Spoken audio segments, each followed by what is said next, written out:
ആത്മഹത്യ ചെയ്ത DC മുൻ ട്രഷറർ NM വിജയന്റെ കുടുംബം ഇപ്പോൾ മാധ്യമങ്ങളെ കാണുന്നു. തത്സമയം ഇനി പിന്നെ അവരോട് എന്ത് വാശി പിടിക്കുന്നതിൽ കാര്യമില്ല.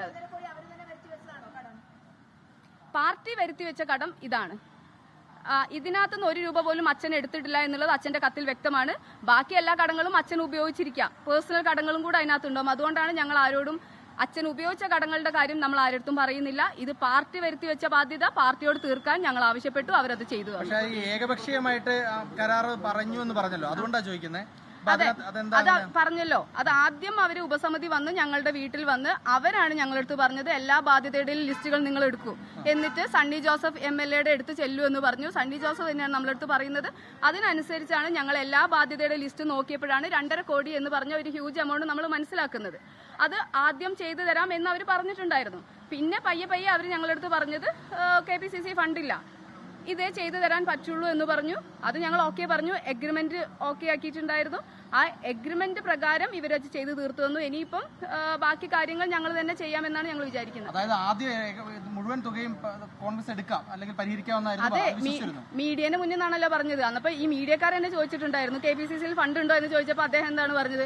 KPCCയുടെ ആസ്തി അളക്കാൻ നിങ്ങൾ ആരാന്ന് നിങ്ങളടുത്തല്ലേ അദ്ദേഹം ചോദിച്ചത്.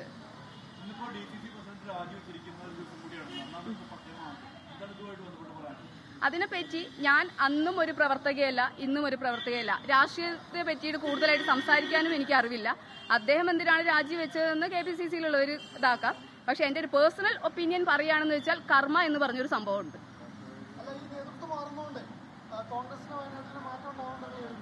മാറ്റം അനിവാര്യമാണ് എന്ന് എനിക്ക് പറയാൻ പറ്റുള്ളൂ.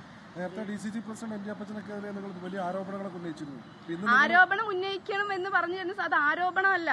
അത് പ്രത്യക്ഷത്തിൽ ഞങ്ങളുടെ അച്ഛൻ മരിച്ചാൽ 2ാം പ്രതിയാണ് അദ്ദേഹം. അത് മാത്രമേ ഞങ്ങൾ പറഞ്ഞിട്ടുള്ളൂ.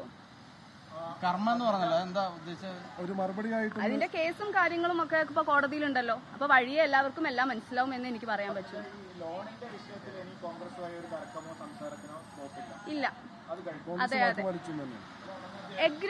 എഗ്രിമെന്റ് എന്ന് പറഞ്ഞ പ്രകാരമുള്ള കാര്യങ്ങൾ കോൺഗ്രസ് വാക്ക് പാലിച്ചിരിക്കുന്നു.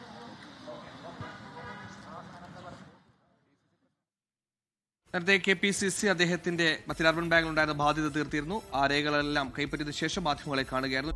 ലോകത്തെവിടെയായാലും ഏത് സമയത്തും 24 വാർത്തകളും ഓഗ്മെന്റഡ് റിയാലിറ്റി പാക്കേജുകളും എക്സ്പ്ലെയിനറുകളും വിശദമായി കാണാൻ ഞങ്ങളുടെ YouTube ചാനൽ നിങ്ങൾക്ക് സബ്സ്ക്രൈബ് ചെയ്യാം.